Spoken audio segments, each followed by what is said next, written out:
Well, Mark Carney left Washington last night without a deal after meeting with U.S. President Donald Trump for 2.5 hours. However, speaking to reporters following the meeting, Canada-U.S. Trade Minister Dominic LeBlanc did categorize the meeting as successful, positive, and effective. LeBlanc and Foreign Affairs Minister Anita Anand are staying in Washington today for further meetings. Let's talk about yesterday's meeting. We bring in Tasha Kheiriddin, writer, commentator. You can read her words in the National Post and her Substack, among other places.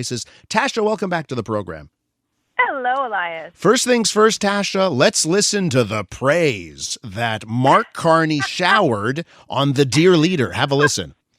Mr. President, if I may, you kindly hosted me and some of my colleagues a few months ago, and I said at the time, you are a transformative president. And since then, the transformation in the economy, unprecedented commitments of NATO partners to defense spending, peace from India, Pakistan through to Azerbaijan, Armenia, disabling Iran as a force of terror, and now, and I'm running out of time, but this is in many respects the most important. The what merger you created of Canada and the United States.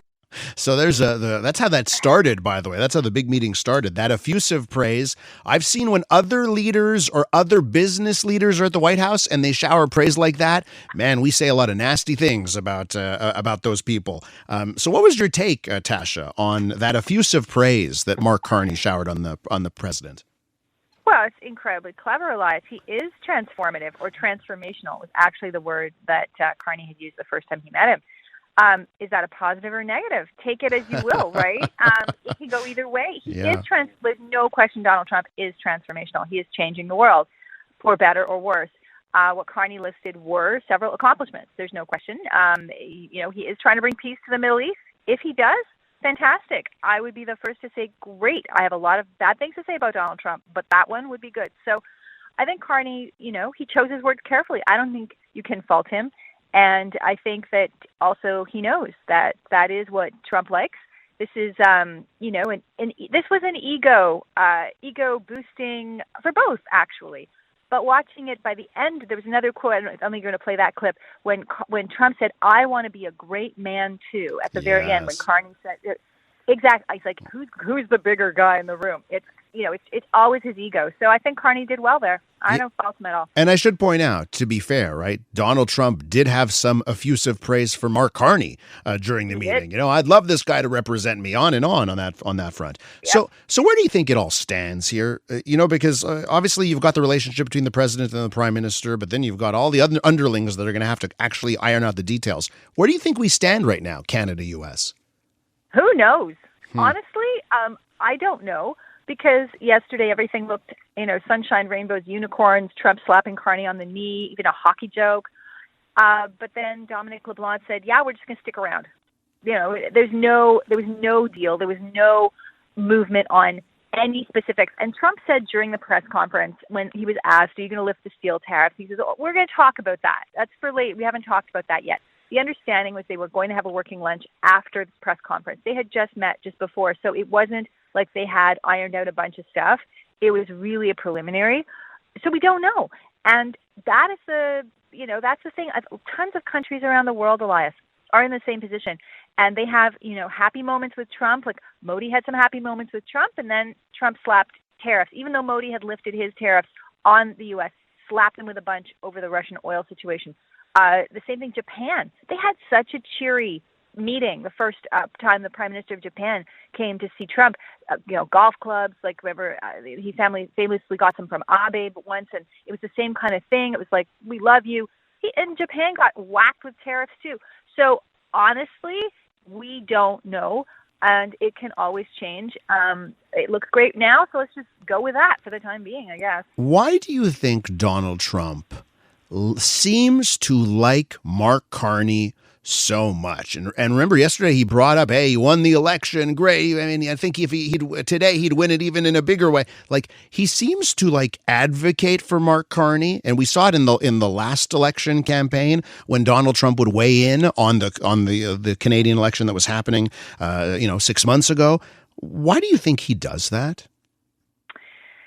Again, I'm not going to psychoanalyze Donald Trump, but a little. I think, Trump is a business guy.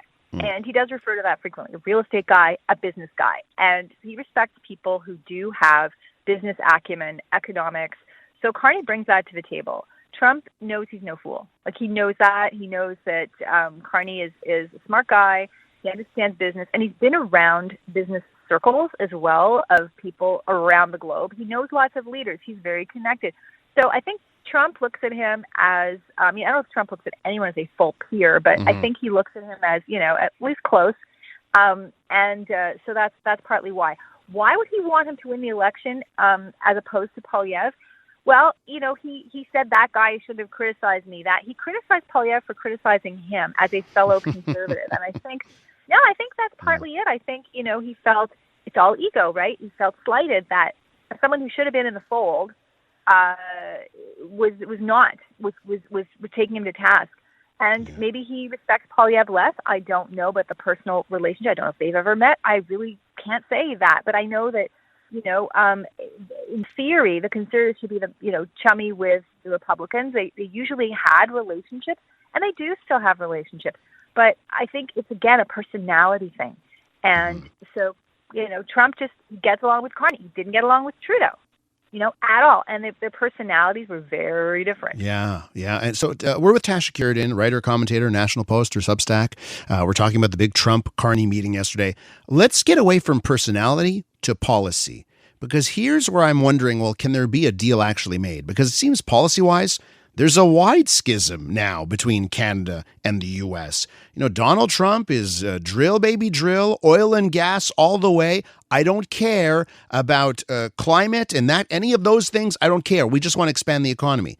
And Mark Carney is Mr. Net Zero, and we cannot go in a big way down the oil and gas path.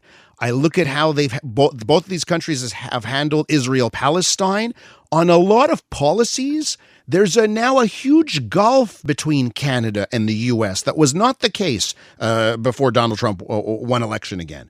So I don't think those are the sticking points. I think that the sticking points will be what Trump said yesterday, which is like the auto industry. Trump's big thing is bring home production. He wants to bring home investment and production in the United States. He was going on and on about $18 trillion that he had got. At one point it was $20 trillion. I don't know. It went up during the conversation. But this idea that we're going to have tons of foreign investment in the U.S., production is going to come back of cars, of chips, of electronics, of all sorts of things will return, and American workers will be put to work.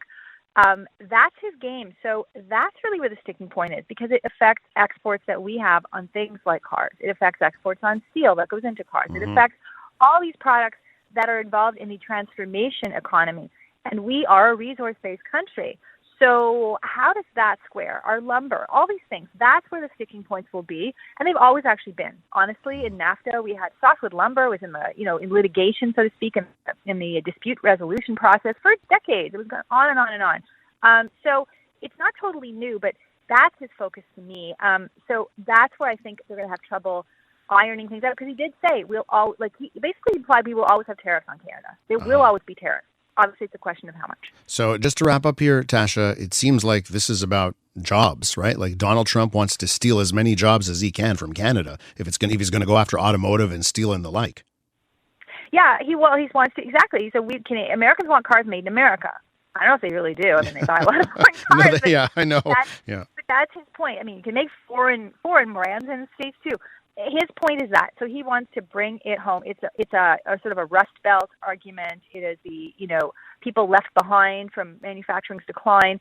Apparently, it's not working that well though. Like jobs are not doing that well in the U.S. So this and to bring back manufacturing takes a long time. You can't just build a plant overnight, right? Yeah.